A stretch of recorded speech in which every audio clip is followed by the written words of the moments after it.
जो बात कॉकरोच जनता पार्टी कह रही है, उन मुद्दों को लेकर के राहुल गांधी पिछले 12 साल से ये लड़ाई भारतीय जनता पार्टी के साथ लड़ रहे हैं। जेनजी लोगों को इकट्ठा करने के लिए अमेरिका में बैठा एक लड़का कर रहा है। इस मोदी सरकार के जो भ्रष्टाचार और करप्शन, महंगाई के खिलाफ सिर्फ और सिर्फ एक कांग्रेस पार्टी है जो कि पूरे देश में लड़ रही है। लेकिन यहाँ सक्सेस नहीं होगा, क्योंकि जाते जाते वो फेल कर गए। वो आरएसएस के खिलाफ नारे लगाने लगे, वो ब्राह्मणवाद के खिलाफ नारे लगाने लगे, तो इसलिए कॉकरोच जनता पार्टी सक्सेस नहीं होगी। और देश में एकमात्र ऐसा नेता है जो नरेंद्र मोदी के आंख से आंख मिला करके बात कर रहा है, वो है राहुल गांधी। जब विपक्ष कमजोर होगा तो सत्ता मजबूत होता है, और विपक्ष मजबूत रहता है तो सत्ता काम बढ़िया से करता है। नमस्कार, सिटी लाइफ के चर्चा में के आज के इस नए एपिसोड में मैं प्रमोद पाठक आपका स्वागत करता हूं।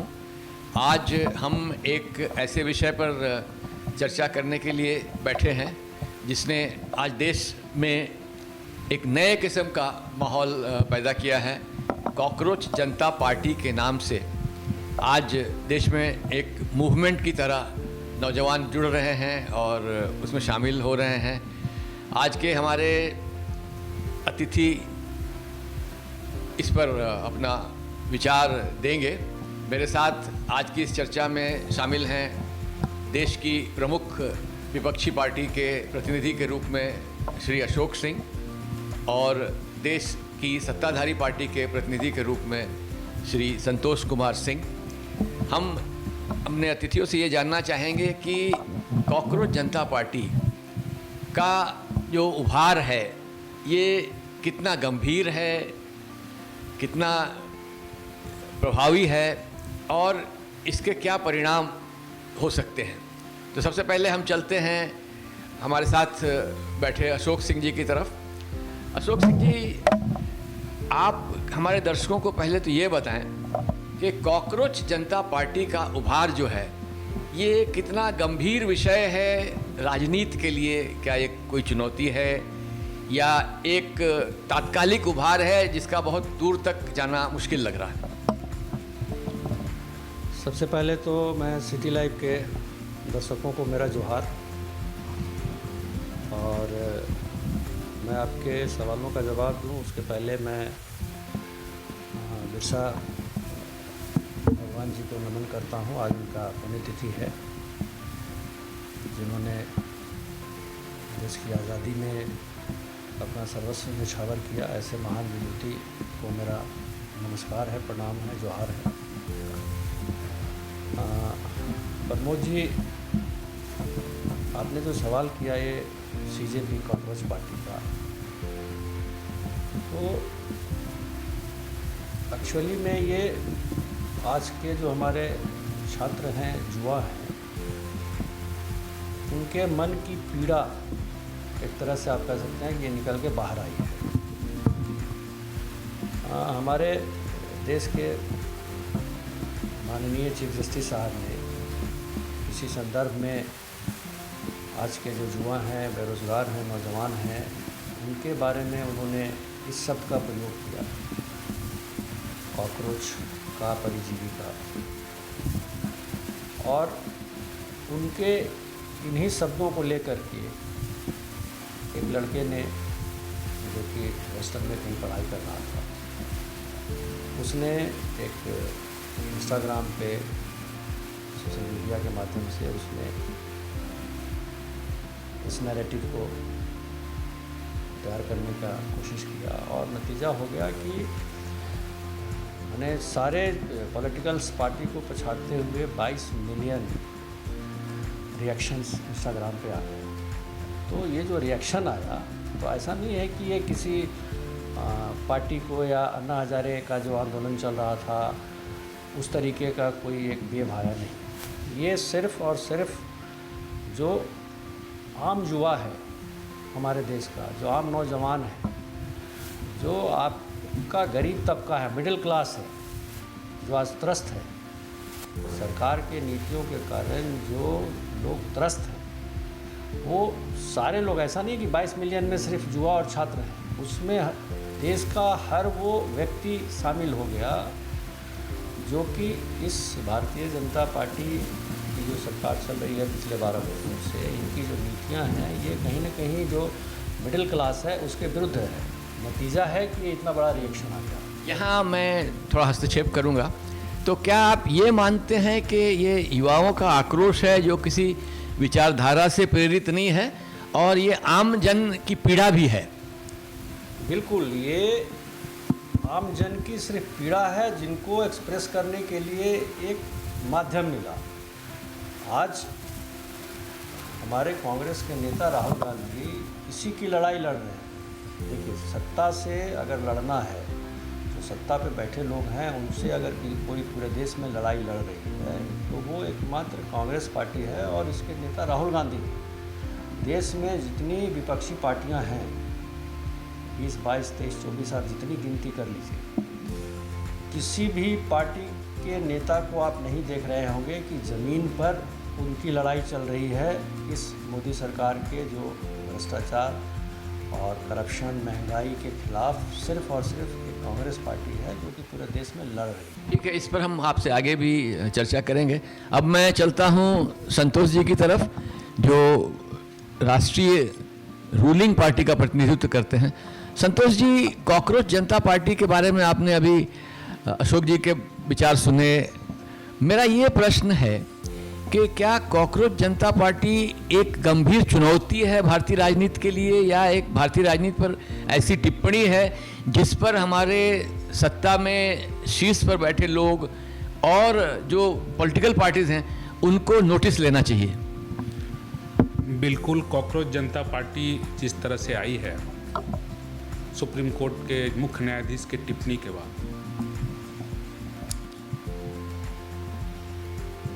जेनजी लोगों को इकट्ठा करने के लिए अमेरिका में बैठा एक लड़का कर रहा, ये थ्रेट है। सत्ता पक्ष के लिए नहीं, विपक्ष के लिए भी थ्रेट है। जब विपक्ष गौन हो जाता है तो लोग दूसरे तरफ ताकते हैं। विपक्ष क्या है देश में, आप अभी देख रहे हैं अवस्था। विपक्ष पूरी तरह से गौन है। कश्मीर में, पंजाब में, हिमाचल में, झारखंड में, तेलंगाना, तमिलनाडु, केरला और कर्नाटक, इतने जगह विपक्ष है।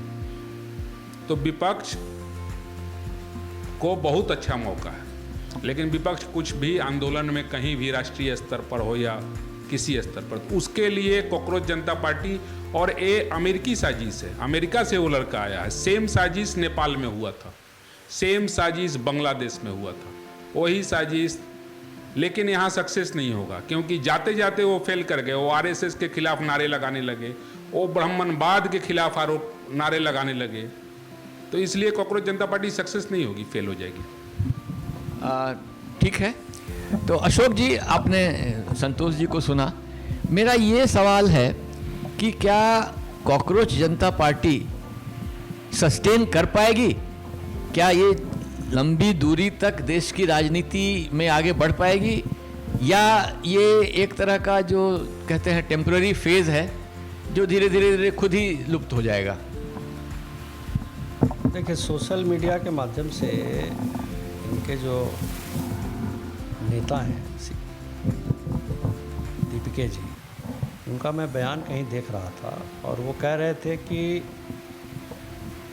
इस पूरे जो उनका एक कोर ग्रुप है उसमें 30-32 लोगों का एक कोर ग्रुप है जो कि इनविजिबल है। वो अलग अलग सेक्टर से जुड़े हुए लोग हैं और डर से उनका चेहरा सामने नहीं आ रहा है। वो पीछे से रणनीति बनाने में, नीति बनाने में लगे हुए हैं। तो जो डर गया समझो मर गया। आप डर के राजनीति नहीं कर सकते। अगर आपको सत्ता से लड़ना है तो आपको डरना छोड़ना पड़ेगा। और देश में एकमात्र ऐसा नेता है जो नरेंद्र मोदी के आंख से आंख मिला कर के बात कर रहा है, वो है राहुल गांधी। तो ये कहीं ना कहीं ये जो सीजेपी जो आया है, ये भटकाने के लिए एक तरह से एक प्रयास है कि अपोजिशन को भी डिस्टर्ब करे और जो मुद्दे हैं, जो आज देश का जो मुद्दा है, महंगाई, बेरोजगारी, इससे लोगों का ध्यान भटके। इसीलिए आज तक आपने देखा है किसानों का इतना बड़ा आंदोलन चला, लाखों किसान बॉर्डर पे खड़े रह गए, कीलें ठोक दी गई रोड पे कि वो अंदर नहीं आए। और इसके जो दीपिके हैं, इन्होंने हवाई जहाज़ से लैंड किया और बाइज्जत उनको जंतर मंतर पर आने दिया सरकार ने। मोदी सरकार में ये संभव है कि कोई सरकार के खिलाफ जा कर के जंतर मंतर पे प्रदर्शन कर ले, धरना कर ले? इजाज़त दे देगी सरकार? तो ये इजाज़त जो दिया गया है, ये अपने आप में एक्सप्लेन कर रहा है, बता रहा है कि इस पूरे घटनाक्रम में कहीं ना कहीं सरकार भी शामिल है। ये आपने एक नया कोण इसमें डाल दिया कि सरकार भी शामिल है। लेकिन आपने एक चीज़ गौर किया होगा कि ये जो शुरुआत हुई इस पूरे सीजेपी की, इसके पीछे जो इम्तिहानों में बच्चों का जो नीट का पेपर लीक होना या सीबीएसई का जो विवाद हुआ, तो ये शुरुआत तो वहाँ से हुई। तो वो तो एक बेसिक, जिसको कहते हैं जेन्युइन समस्या थी छात्रों की, नौजवानों की, तो उसके चलते ही ये आया। फिर इसमें कहाँ से सरकार पीछे खड़ी हो गई? मैं आपके बात से बिल्कुल सहमत हूँ। उन्होंने ये जो पेपर लीक का मसला है, इसको लेकर के देश के छात्रों में गुस्सा, जो बेरोज़गार हैं उससे बेरोज़गार युवाओं में गुस्सा, किसानों को जो असुविधा हो रही है, उन्हें खाद नहीं मिल रहा है खेती करने के लिए, उनके अंदर गुस्सा, ये सारे जो गुस्साओं को एक जगह प्लेटफॉर्म मिला और इसमें हमारे चीफ जस्टिस ने एक अवसर प्रदान कर दिया। उन्होंने जो संबोधन किया, उस संबोधन में उन्होंने एक अवसर दिया। उस अवसर को एक लड़के ने इंस्टाग्राम पे पोस्ट कर दिया और जितने देश के गुस्सा अंदर भरा हुआ था वो निकल करके उस पोस्ट में आपको देखने को मिला। लेकिन जैसे कि हम समझते हैं, माननीय चीफ जस्टिस ने तो एक खास संदर्भ में उस शब्द का उपयोग किया था, उसका इससे बहुत लेना देना नहीं था। नहीं, उनका बोलने का तात्पर्य चाहे कुछ भी रहा हो, लेकिन उन्होंने देश के बेरोज़गार युवाओं के ऊपर में कटाक्ष किया कि ऐसे बेरोज़गार युवा हैं जो वकील का रूप पकड़ के, तो यूट्यूबर का रूप पकड़ के, अलग अलग रूप में परिजीवी बन करके और इस तरह का वो करते हैं। ये उनका कहने का तात्पर्य था। तो आज इसके लिए जिम्मेवार कौन है? आज अगर देश में बेरोज़गारी नहीं रहती तो आज जो लोग यूट्यूब पे अपना पोस्ट बना के, इंस्टाग्राम पे रील चला करके जो लोग एक अपना स्वरोज आमदनी की व्यवस्था कर रहे हैं, आखिर क्यों? ये इसीलिए कि मोदी सरकार की नीतियां कहीं न कहीं इसके लिए जिम्मेवार है। और जहाँ तक सवाल है छात्रों की लड़ाई की, जो पेपर लीक हुआ है उसको लेकर के, तो आप पूरे देश में देख लीजिए, भारतीय राष्ट्रीय कांग्रेस का यूथ विंग जो है, युवा कांग्रेस, वो उनके नेता उदय भानु चीफ के नेतृत्व में पूरे देश में, देश के हर राज्य की राजधानी में जा कर के इसकी लड़ाई सड़कों पर लड़ रही है। कल धनबाद में भी आपने देखा होगा कि इसको लेकर के धनबाद झारखंड युवा कांग्रेस ने भी एक बड़ी रैली का आयोजन किया था। साथ ही साथ NSUI जो छात्र विंग है कांग्रेस पार्टी का, वो भी इसकी लड़ाई लड़ रही है, लाठी खा रहे हैं, डंडे खा रहे हैं, वाटर कैनन से उन पर प्रहार हो रहा है। तो जो देश की मुख्य विपक्षी पार्टी है वो ऑलरेडी इसकी लड़ाई लड़ रही है। इसको लड़ने के लिए और कहीं से वैसे लोगों के आने की ज़रूरत नहीं है जो ये खुद ही कहता है कि उसके कोर ग्रुप के मेंबर डर से अपना चेहरा छुपाए हुए हैं। कांग्रेस के लोग डर से छुपे हुए नहीं हैं, सारे लोग ज़मीन पे आकर के लड़ रहे हैं, सामने लाठी खा रहे हैं। अगर आपको लड़ना है और छात्रों के लिए आपके अंदर में जज्बा है तो आप आकर के ज़मीन पे लड़ो ना। आप छुपते क्यों हैं, डरते क्यों हो? इस पर आपसे आगे भी चर्चा हम करेंगे। संतोष जी, आपने अभी फिर से अशोक जी के विचारों को सुना। आपको क्या लगता है कि इस पूरी जो लड़ाई है छात्रों की, इसका प्रतिनिधित्व सही में कॉकरोच जनता पार्टी कर रही है, या जैसा कि इन्होंने कहा कि ये कहीं ना कहीं से स्टेज मैनेज्ड है, या भटकाने का एक तरीका है, या सोशल मीडिया का शगुफा है, या क्या है? बिल्कुल, ये जो है अमेरिका प्रायोजित है। ये अशोक जी सही बोल रहे हैं। देश की पार्टी से ध्यान भटकाकर कांग्रेस पार्टी आंदोलन कर रही है, उसको स्वागत है। विपक्ष का तो काम ही है स्वागत करना। जब विपक्ष कमज़ोर होगा तो सत्ता मजबूत होता है, अब विपक्ष मजबूत रहता है तो सत्ता काम बढ़िया से करता है। तो विपक्ष अगर आंदोलन कर रहा है तो अच्छी बात है। जहाँ तक नीट एग्ज़ाम का बात है तो एग्ज़ाम कैंसिल हुआ है, 2 साल ये हुआ है, फिर से एग्ज़ाम होगा। आप अभी देख रहे होंगे सर, जामताड़ा में एक गैंग है जो साइबर क्राइम करता है और वो टुंडी तक फैला हुआ है। तो टुंडी तक फैला हुआ है, उस गैंग का कोई दवा नहीं है सरकार के पास कि जस जस सुरसा बदन बढ़ावा तासी दुनी कपि रूप दिखावा। जितना आपका टेक्नोलॉजी बड़ा हो रहा है साइबर फ्रॉड उतना बढ़ रहा है। एक ड्राइवर आया था मेरे पास और उसने मोबाइल से बैलेंस हैक कर लिया। ये पहला मामला हम लोग देखे थे, ये लगभग 7-8 साल पहले जामताड़ा का ड्राइवर था कि मोबाइल से उसका मनी उधर ट्रांसफर कर लिया और सब अनपढ़ गंवार हैं, लेकिन वो इतने स्तर पर फ्रॉडिज्म बढ़ गई है कि उसको रोका जा रहा है। ये निश्चित रूप से पेपर लीक चिंतनीय है। कैंसिलेशन हुआ है, फिर से एग्जाम होगा। नहीं, लेकिन सवाल ये नहीं है, सवाल ये है कि जो बच्चे तैयारी करते हैं, नीट से उनकी बड़ी आशाएं हैं, अब आप कितनी बार इम्तिहान कैंसिल करेंगे? अगर इम्तिहान कैंसिल करेंगे तो उनका तो मतलब समय भी जाया होगा और उनकी तैयारी भी व्यर्थ जाएगी। और कोई ज़रूरी नहीं है कि जो लड़का एक बार सफल होता है दोबारा जरूर सफल हो, ऐसा तो कुछ है नहीं। बिल्कुल आपने सही कहा। जिस दिन एग्जाम होता है उस दिन उसका दिन होता है। जिस दिन क्लिक कर गया वो क्लिक कर गया। हो सकता है अच्छा विद्यार्थी भी उस दिन जाके गड़बड़ा जाता है और जिस दिन अच्छा दिखा, लेकिन जब कैंसिलेशन की नौबत इसलिए आई कि लीकेज हुआ तो तुरंत कार्रवाई हुई। नहीं तो हम लोगों ने तो रंजीत डॉन का भी जमानत देखा है।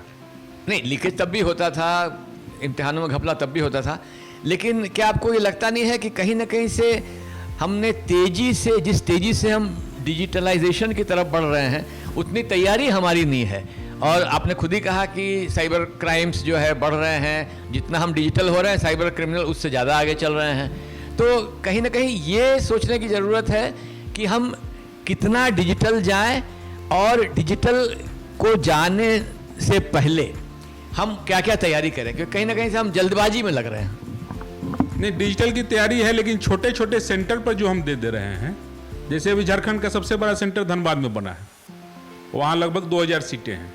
तो छोटे सेंटर कहीं 50 सेंटर भी दे देते हैं, तो उनसे बचना चाहिए सरकार को। चलिए हम फिर से अशोक जी की तरफ चलते हैं। अशोक जी, आप एक चीज़ बताइए कि भारतीय जनता पार्टी मुझे लगता है पिछले करीब 15 वर्षों के आसपास से सत्ता में है, इसके पहले कांग्रेस थी, तो क्या उस समय इस तरह की घटनाएं नहीं होती थी? देखिए, कांग्रेस के ज़माने में अगर आप बात करें तो छोटी मोटी घटनाएं तो हर वक्त घटती है, वो एक सिस्टम का वो भी एक तरह से पार्ट होता है।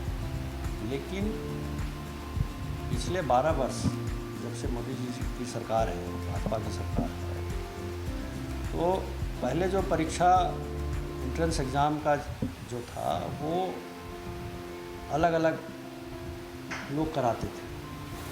यूनिवर्सिटी अपना अलग कराता था, मेडिकल का अलग होता था, डिफरेंट छोटे छोटे यूनिट में थे जो अपना एंट्रेंस एग्ज़ाम को कंडक्ट करते थे। 2017 में इन्होंने सबको एक जगह असेंबल किया, एक ऐसी संस्था बनाई जिससे जो सारे चीज़ों को मॉनिटर करेगा और पूरा एग्ज़ाम को वही कंडक्ट कराएगा, वो है NTA। और ये 2017 में इसका गठन हुआ।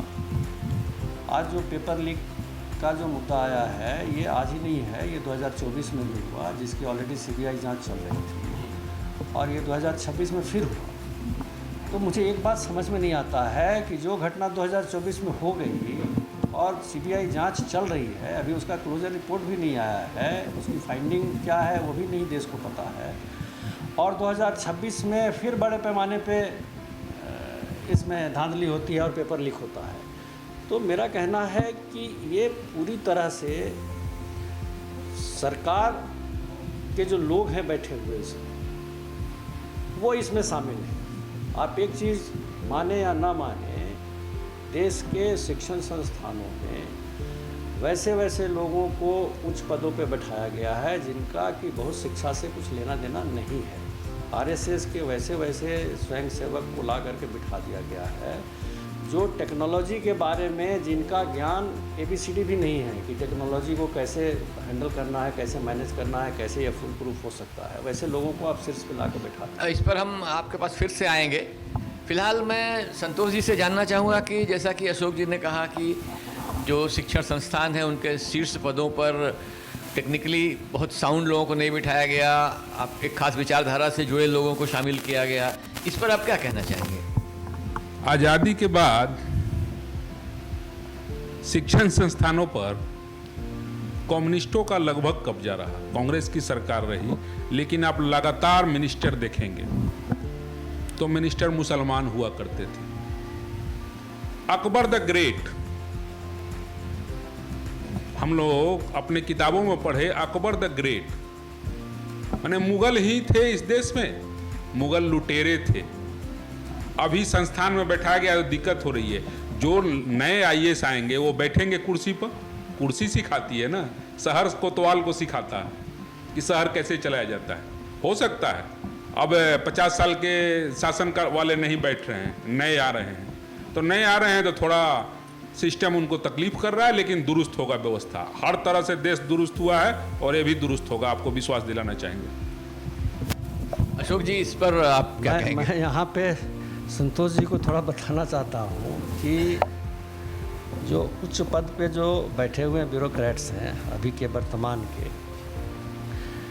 मेरे ख्याल से मुख्यमंत्री, देश के प्रधानमंत्री जो भाषण देते हैं उनका जो भाषण लिख करके लोग देता है, तो वो भी या तो वो पढ़े लिखे लोग लिख रहे हैं या मतलब ये समझ से बाहर है कि दिल्ली जैसे हमारे देश की राजधानी है दिल्ली, और वहाँ की मुख्यमंत्री कहती है कि पानी की शॉर्टेज है क्योंकि गर्मी के दिन में पानी एवेपोरेट होके चला जा रहा है, इसलिए पानी की कमी है। हमारे बिहार के मुख्यमंत्री कहते हैं कि मैं बिहार में फिज़िक्स का यूनिवर्सिटी खोलूँगा, केमिस्ट्री का यूनिवर्सिटी खोलूँगा। तो ये आपको क्या लगता है कि अगर इस तरह की व्यवस्था है तो आप शिक्षा में क्या उम्मीद करते हैं इस सरकार से कि शिक्षा में गुणवत्ता आ जाएगी, ये पेपर लीक रुक जाएंगे? नहीं। जो गरीब के बच्चे हैं, आज अगर देश में सबसे ज़्यादा ये जो लीक हुआ है, इस लीक के कारण सबसे ज़्यादा अगर कोई प्रताड़ित हुआ है तो वो उन गरीब ठेला खुमचा वालों का, किसान का बच्चा है, मिडिल क्लास फैमिली का बच्चा है। ये पेपर लीक किनके लिए होता है? जो जिनके पास ब्लैक मनी है। 30 लाख, 40 लाख, 50 लाख रुपया मेडिकल में कौन खर्चा करेगा? वो करेगा जो ब्लैक मनी जिनके पास है। उसी बारे में मतलब हमारे दूसरे पैनलिस्ट संतोष जी ने एक रंजीत डॉन का नाम लिया, तो उस ज़माने में तो दूसरी सरकार थी। मैंने पहले ही कहा कि छोटी मोटी चीज़ें जो है वो हमेशा रहती है, वो सिस्टम का एक पार्ट है, लेकिन एक ऑर्गेनाइज्ड क्राइम सरकार के संरक्षण में, आज अगर कोई क्राइम हुआ है तो धर्मेंद्र प्रधान इस्तीफा क्यों नहीं देते? जिम्मेवारी लेनी चाहिए ना। आखिर किसी भी बात का जवाबदेही किसी को तो लेना होगा ना। आप जब अपोजिशन में थे तो आप इस्तीफा मांगते थे ना, आप जवाबदेही मांगते थे कि भाई फलाना को। हमने तो देखा है इनके, हमारे जो रक्षा मंत्री हैं उनका मैंने बयान ऑफिशियली देखा है, वो कह रहे हैं कि यूपीए में इस्तीफा हुआ करता था। यूपीए पे जब करप्शन का चार्ज लगाया गया इनके मिनिस्टर्स पे, तो मनमोहन सिंह जी ने वैसे वैसे लोगों को सैक किया, हटाया आपने मंत्रिपरिषद से। गठबंधन की सरकार थी और वैसे लोगों को हटाया गया। और हमारे रक्षा मंत्री कह रहे हैं कि यूपीए में इस्तीफा हुआ करता था, एनडीए में इस्तीफा का कोई, इसका मतलब क्या है? इसका मतलब है कि कोई जिम्मेवारी है नहीं, किसी पे जिम्मेवारी तय नहीं। आपने सीबीएसई बोर्ड के चेयरमैन को हटा दिया, सचिव को हटा दिया, तो उसके लिए वो जिम्मेवार नहीं है, सचिव और चेयरमैन। जो मेन इसमें जिम्मेवारी जिनकी थी धर्मेंद्र प्रधान का एज ए शिक्षा मिनिस्टर 2024-2026 दोनों उन्हीं का कार्यकाल रहा है, उनको रिजाइन करना चाहिए। जो 5 बच्चे सुसाइड किए, तो इसको सुसाइड आप नहीं मान सकते हैं, ये यानी क्रिमिनल ऑफेंस है। इन्होंने इसकी हत्या करवाई है। आज आपके लॉ में भी है ना कि हत्या के लिए उकसाना, हत्या के लिए उकसाना प्रवोक करना भी उतना ही बड़ा क्राइम है, उसके तहत आपको सज़ा हो सकती है। उन बच्चों को उकसाया किसने, मजबूर किसने किया? सरकार ने। चलिए हम एक बार फिर संतोष जी की तरफ चलते हैं। संतोष जी, देखिए आपने सुना इनका विचार। मुझे ये बताइए कि आप चूँकि सरकारी पार्टी के प्रतिनिधि के रूप में यहाँ बैठे हैं कि अब सरकार को इस तरह की घटनाएं ना हो, इसके लिए क्या कदम उठाने चाहिए? और जैसा इन्होंने कहा कि यूपीए के ज़माने में जो शीर्ष पदों पर मिनिस्टर्स या इस तरह के लोग थे उनको हटाया जाता था, तो इस पर आप क्या कहना चाहेंगे? यूपीए के ज़माने में तो घोटाले इतने होते थे कि हर साल 2-4 मिनिस्टर को इस्तीफा देना पड़ता था। समुद्रों के लहर को ये लोग बेच देते थे। नहीं तो अभी भी हुआ है तो। और अभी जो हुआ है इस पर सरकार कड़ाई की है और हर स्तर से इस पर कड़ाई होगी। जीरो टॉलरेंस की सरकार है और एक कार्रवाई होगी। आप देखिए 1 आध साल में ये होगा, आगे साल से होगा ही नहीं। जिस तरह से आतंकवाद पर कंट्रोल हुआ है उस तरह से इस पर भी कंट्रोल होगा। चलिए हम अपने इस चर्चा में के आखिरी दौर में पहुंच रहे हैं। मैं ये जानना चाहूँगा अपने अतिथियों से कि आप हमारे दर्शकों को क्या संदेश देना चाहेंगे, और विशेष रूप से कॉकरोच जनता पार्टी के संदर्भ में मैं आपसे ये जानना चाहूँगा कि क्या ये युवाओं का आक्रोश का एक संकेत है, और ये अगर भविष्य में हम इस तरह के संकेतों को पढ़ने में सफल नहीं रहे तो परिणाम और गंभीर हो सकते हैं? अशोक जी, पहले आप। देखिए, आपके अंतिम सवालों का जवाब दें उसके पहले मैं एक बात और कहना चाहता हूँ कि अभी सीबीएसई के 12वीं का रिज़ल्ट आया। आपने देखा होगा कि हमारे झारखंड के रांची का एक लड़का ने इस पूरे सिस्टम पे सवाल खड़ा किया। जो कॉपी जांचने की प्रक्रिया है वो ऐसे, मतलब इसको एक ऐसा मजाक देश में बना दिया गया कि बच्चों की कॉपी की स्कैनिंग होगी, उसके लिए एक टेंडर दिया गया। टेंडर कैसे दिया गया ये सबको पता है। आज तक हम लोग भी व्यवसाय करते हैं, व्यवसाय में ये क्लाउज हमेशा रहता है कि अगर मेरा कंडक्ट ख़राब होगा, हम जो कंपनी के साथ कॉन्ट्रैक्ट कर रहे हैं उस काम में अगर हमारी कोई भी त्रुटि पाई जाएगी तो हमें ब्लैक लिस्ट कर दिया जाएगा। ये नॉर्मल कंडीशन है किसी भी कॉन्ट्रैक्ट का। लेकिन जो इसके लिए जो कॉन्ट्रैक्ट दिया गया जिस कंपनी को, उस कॉन्ट्रैक्ट से ये क्लाउज ही हटा दिया गया कि अगर कोई त्रुटि पाई जाती है तो उसको ब्लैक लिस्टिंग नहीं होगा। ये क्लॉज हटा दिया गया कि था ही नहीं? हटा दिया गया। ये तो पहला है। कोई भी आज के तारीख में कोई भी कॉन्ट्रैक्चुअल एग्रीमेंट होता है तो जो हमारे विजिलेंस डिपार्टमेंट का भी एक गाइडलाइन है ना, उसका भी रूल एक फॉलो होता है हर चीज़। हाँ बिल्कुल है। और ये तो पहला ही चीज़ है कि अगर हमारा कंडक्ट ख़राब है और हमने कुछ घपला किया, कुछ गड़बड़ किया, तो हमें ब्लैक लिस्टिंग में डाली जाएगी। लेकिन यहाँ से इस क्लाउज को रिमूव किया। ये किसके कहने से रिमूव किया गया? और आज जब ये घटना हुई, ये सीबीएसई में जो घटना घटी है कि जिस तरह से जो बातें छन के आ रही है कि मोबाइल फ़ोन से स्कैनिंग कर दिया गया, तो कैसे कर दिया गया? आज जो लड़का हमारा सार्थक सिद्धांत ने जो कंप्लेन किया और वही इस मुद्दे को लेकर के आया पूरे देश में, और नतीजा है कि पूरी व्यवस्था की पोल खुल गई। तो आप कोई पद्धति आप नया लाते हैं, आप कहते हैं कि हम ये टेक्नोलॉजी ला रहे हैं, इससे लोगों को, हमारे बच्चों को लाभ मिलेगा, वो अपने कॉपी को खुद भी एग्जामिन करके देख। चलिए हम अपने मूल प्रश्न पर फिर से आते हैं। आपने तो उसका जवाब नहीं दिया। नहीं, आपका जो मूल प्रश्न है जो कॉकरोच जनता पार्टी के बारे में, तो मेरा तो स्पष्ट मानना है कि जो बात कॉकरोच जनता पार्टी कह रही है उन मुद्दों को लेकर के राहुल गांधी पिछले 12 साल से ये लड़ाई भारतीय जनता पार्टी के साथ लड़ रहे हैं, और आज बहुत मुखर होकर के और ताकत के साथ ये लड़ाई हम लोगों की जारी है।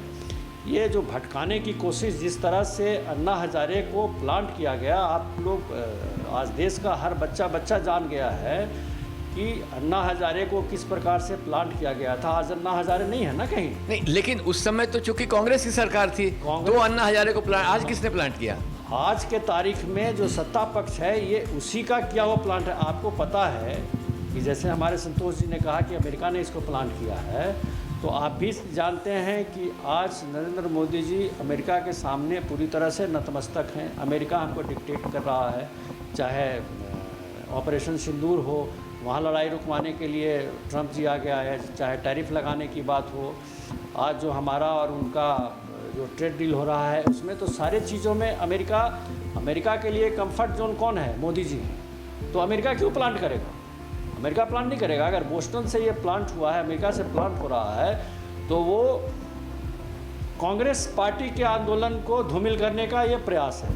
क्योंकि आज कांग्रेस जिस तरह से अग्रेसिव होकर के सरकार के खिलाफ लड़ाई लड़ रही है, तो जो हमारे छात्र हैं, युवा हैं, बेरोजगार हैं, किसान हैं, उनका कहीं ना कहीं कांग्रेस के प्रति झुकाव बढ़ता जा रहा है। नतीजा के सामने है। अभी जो विधानसभा चुनाव हुए हैं उसमें आप देख लीजिए, ये दर्शाता है कि सत्ता पार्टी के खिलाफ कहीं न कहीं जनता में आक्रोश है। नहीं, अभी तो बंगाल में तो उल्टा हो गया। बंगाल में देखिए, मेरा बहुत स्पष्ट मानना है कि बंगाल में बीजेपी चुनाव जीती नहीं है, ममता जी चुनाव हारी हैं। वो वहाँ की कारण कुछ और है, लेकिन बाकी आप देख लीजिए। खैर, आप फिर से एक बार कॉकरोच जनता पार्टी पर अपना मंतव्य दे दें। कॉकरोच जनता पार्टी जिस तरह से आम आदमी पार्टी को लोगों ने देख लिया, आम आदमी पार्टी बहुत ही धूमधाम से आई, लोगों ने उसको सर माथे बिठाया, दिल्ली में दिया। ये पहला ऐसा रीजनल पार्टी है जो दिल्ली से निकल के, अभी तक जितनी रीजनल पार्टियां हैं हिंदुस्तान में, कोई भी अपने प्रदेश से बाहर निकल करके सत्ता नहीं पाई, लेकिन एकमात्र आम आदमी पार्टी थी जो दिल्ली से निकल करके पंजाब में पूरी बहुमत की सरकार बनाई। लोगों ने उसे सर माथे बिठाया, लेकिन वो भी कहीं ना कहीं आज ये प्रमाणित हो गया है कि वो भी भारतीय जनता पार्टी की ही बी टीम थी, और धीरे धीरे भारतीय जनता पार्टी ने ही दिल्ली में उसका खात्मा किया। कहीं ना कहीं हम लोग मूल मुद्दे से थोड़ा इतर हो रहे हैं। मैं संतोष जी की तरफ चलता हूं। संतोष जी, आप, मेरा जो प्रश्न था कि कॉकरोच जनता पार्टी के उभार को आप किस तरह से देखते हैं और इसके बारे में हमारे दर्शकों को क्या बताएंगे संक्षेप में? कॉकरोच जनता पार्टी जिस तरह से उभार पा रही है वो देश के लिए अच्छा नहीं है। कांग्रेस पार्टी अगर लगातार 365 दिन आंदोलन करती तो ये नौबत नहीं आता। कांग्रेस पार्टी हर जगह चुनाव हार रही है। तमिलनाडु में इनकी सरकार थी और टीवीके आ गई वहाँ, और जैसे टीवीके आई दूसरे दिन इन्होंने पाला बदल लिया। जिस तरह टीएमसी के सांसद विधायक पाला बदल रहे हैं, ये चले गए डीएमके को छोड़कर। नहीं छोड़ना चाहिए, इतना जल्दी सहयोगी को नहीं छोड़ना चाहिए। तो कांग्रेस पार्टी धीरे धीरे जो सिमट रही है, राज्यों से हर जगह सिमट रही है, एक खतरा है। हम हमेशा बोल रहे हैं कि विपक्ष भी मजबूत होना चाहिए सत्ता के साथ, क्योंकि दोनों एक दूसरे सिक्के के दो पहलू हैं। सत्ता है तो विपक्ष है। चलिए, बहुत धन्यवाद। तो आज के चर्चा में बस इतना ही। मैं एक बार फिर से अपने दर्शकों की तरफ से, सिटी लाइव की तरफ से अशोक जी को और संतोष जी को बहुत बहुत धन्यवाद देता हूं। आपने हमारे साथ जुड़कर हमारे दर्शकों को काफ़ी चीज़ें बताई, काफ़ी जानकारी दी, और मैं एक बार फिर से अपने दर्शकों को भी बहुत बहुत धन्यवाद देता हूं कि वे हमारे साथ जुड़े रहे। चलिए, अगली चर्चा में फिर मिलेंगे। धन्यवाद।